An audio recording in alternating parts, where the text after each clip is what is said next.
Hello, welcome to the Sketch Note with me, Gavin Ashton. I'm security strategist with StealthBits, now part of Netrix. There's a lot of content out there focused on emerging threats or specific controls for new technologies, new ways of working and so on. Sometimes what it's useful to do is just to step back and understand the stage in terms of where we are and how we got here. So today I'd like to do a little history lesson. So this is going to be a trip down memory lane for many, maybe a useful summary for others of why we see the kinds of issues that we do. And then later on, we'll go through a little more detail in some of the specifics in future sketch notes. But for today, I hope this is enjoyable. Please feel free to engage with me through this video in the comments, or you can reach me at Twitter at my handle on the screen here, which is Gavin Ashton without the vowels, so GVN, NSHTN. So where did this all start? I'll save you the story about computing prior to the immediate post-war era and begin in the 70s and 80s when corporate IT was really taking off. So back then, the internet was really in its very early infancy. I'll draw it off to the edge over here. It's really a collection of military and some university and research-based stuff. But the internet, as we understand it, didn't really become established until the very late 80s and into the early 90s. But the typical organization, as we'd understand, would be confined to what I call four walls. So you'd like to have a data center, and you probably have an office block. Okay. And in there we'd have things like, storage media on the old tapes, which is my box with eyes, possibly, a terminal in here based upon some magnificent old machine with an amazing keyboard. You'll learn that I'm a bit of a keyboard freak. And in the office building, you'd have your sort of thick client terminals. These are your what would become sort of IBM PC based things. So again, proper big desk-bound computers and a pipe or two in between. So in this model here, we're still looking at things like insider threats. So people with physical access, people stealing physical media, people with a technical wherewithal to get into the building and compromise those devices. Identity was very much based upon localized systems, so you had local accounts for things. So no sense of, the sort of shared identity infrastructure as we take for granted today. So no real threat in terms of mobile access. We didn't really have mobile devices and systems at scale, at least as we do today. And that's really a picture of where we were sort of, say, in the 80s.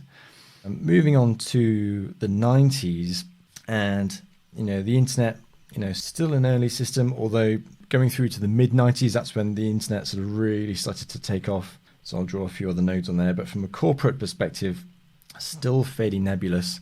In the 90s, again, if I draw our data centers here, I'll now express this as sort of multiple boxes, probably still managed by the organization that's running the systems. And I'll draw a single office block here, although you may have had a few more of these. So to begin with, let's draw a few systems in here. So we've got our sort of servers, you may have some databases in here. And then from a client perspective, still looking at mostly sort of IBM PC desktop-based systems, and potentially some laptops as well. Now, these weren't laptops as we understand them today. So these are sort of fairly chunky, not that mobile devices, and certainly not as connected as we assume today. So in these days, they may have been somewhat mobile, although it would have been a case of return to base if you wanted to sort of update data and so on. So you may have gone mobile, but you'd be coming back to base to sort of sync up. Maybe some very early signs of sort of VPN style access for a select few, but nothing like at scale. So and again, in this case, we've got our pipes. You may have had an internet connection back at this stage, but it would have been very restrictive. It'd be based upon sort of the firewalls. So although there's some degree of a small degree of mobility and some degree of connectivity, we're still really operating within those four walls. And it wasn't until the introduction of Active Directory that we see something that we'd recognize today. So if I stay on that sort of picture there, I'm going to draw in AD as my little sort of blue triangles, and that would be hosted through a number of domain controllers.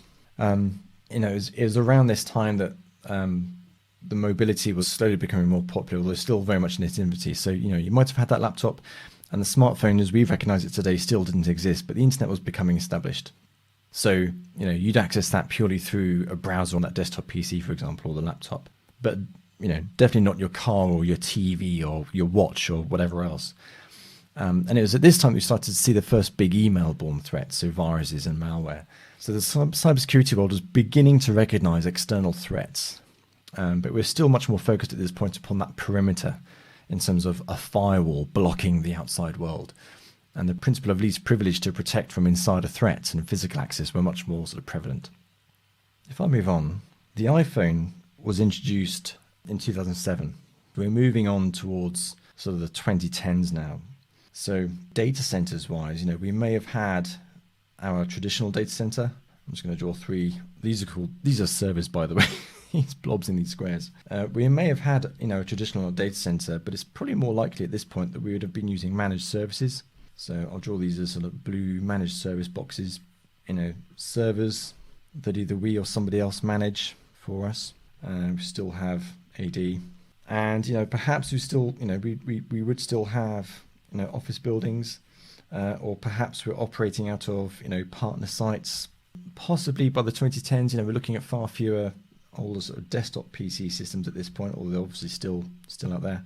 Much more in terms of mobile devices, and probably also by this point, a few more cases of people who are sort of natively remote. So this is sort of people who live on the road and so forth, and only have to come back to base for certain new devices. But the iPhone had been introduced in 2007, so mobility was really starting to take off with that consumerization of IT. People instantly started to use those internet-based services to share and store information. So at this point, it probably makes sense to sort of have a reference to the cloud in here. But in these days, probably still on a more sort of consumer basis. But the fact that people were starting to share information and, emailing and so forth, we were starting to see data leakage. And also sort of the API-based economy are starting to take off, with those internet-based communications really becoming more and more prevalent.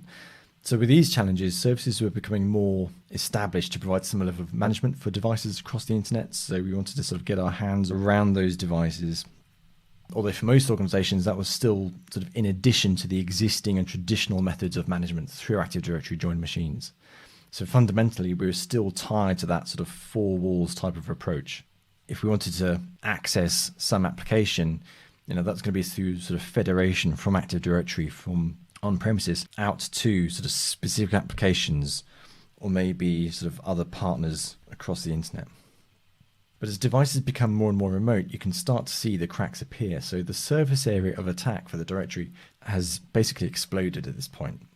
So, with more and more of these devices connecting remotely in more and more form factors and, operating systems, apps, services, and so on, users accessing all these things outside of our security boundary, we suddenly become exposed to things like, credential stuffing and password spray attacks. So, at this point, AD still hasn't gone anywhere. It's still there. And AD, even in the on-premises sort of environment, with no, back a few decades or a decade or two, it still requires careful and consistent management to keep it secure, which relatively few organizations truly get a handle on. So with an expanding surface area and gaps in AD management, this makes it all the more simple for attackers to achieve their goals. Later on in the decade, in the 2010s, we saw the introduction of true cloud-based identity services. So I'm going to move on at this point. I'm going to draw a line down there so I can scoot on a bit longer. So I'm going to draw a nice big cloud up here. That's going to be my Azure AD box, AAD. I'm going to have a couple of data centers that we manage and somebody else manages. Servers at this point are going to be reduced to simple dots. I'm going to have my AD box there with the little triangles in it. And again, an office building, a partner building, and then pure remote devices and some mobile devices. At this point, I'm not going to bother drawing desktop PCs anymore because it's obvious what I'm talking about. Yeah, so the iPhone had been introduced in 2007, and we've got mobility, we've got API economy. So in the cloud, there's really sort of two sides to this, if I sort of split that clean down the middle there. We've got traditional sort of IaaS type services, so infrastructure as service. So this is where we have, let's call it a blue box. And in here, we might have things like, domain controllers and servers that are still joined to the directory. Okay, so it's really just another data center. We've also got cloud native services. So whether that's databases or apps or, what have you, just storage. We're starting to see that the attack surface has sort of raised up to the sort of cloud level. And we're seeing that whilst management of AD is as relevant as it ever was, There's also a whole slew of new stuff that we've got to manage. But Azure AD at this time was generally only used to provide access to Office 365 and support management of Azure resources through IaaS and PaaS services. So with the 2020s, 2020s coming on? Yes, 2020s. It sounds like the future to me still. COVID has really accelerated adoption at a rate that nobody anticipated. And it feels like organizations finally get the benefits of moving to this cloud-first model. Having end-user devices managed purely through the cloud, for example, apps published through Azure AD or some other cloud-based identity services, means that we're no longer trying to tie users back to the on-premises infrastructure. Remember, this sort of surface area for AD, is exploded. So it's coming from, a few pages up where we had, the four walls.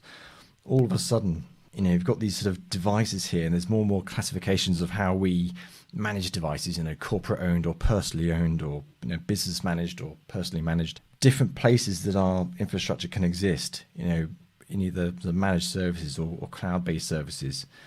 Ways that AD can be exposed to the cloud through things, depending on how we synchronize identities and so on. But the cloud can also be an attack vector to come back to AD these days. So the attack surface has just exploded. So what we're really looking to do is, if I sort of scroll back a little bit here, is, okay, so what are we trying to do now? So we're in a state where, Active Directory is still going to be, it's not going to be going anywhere for as long as we've got those sort of legacy systems.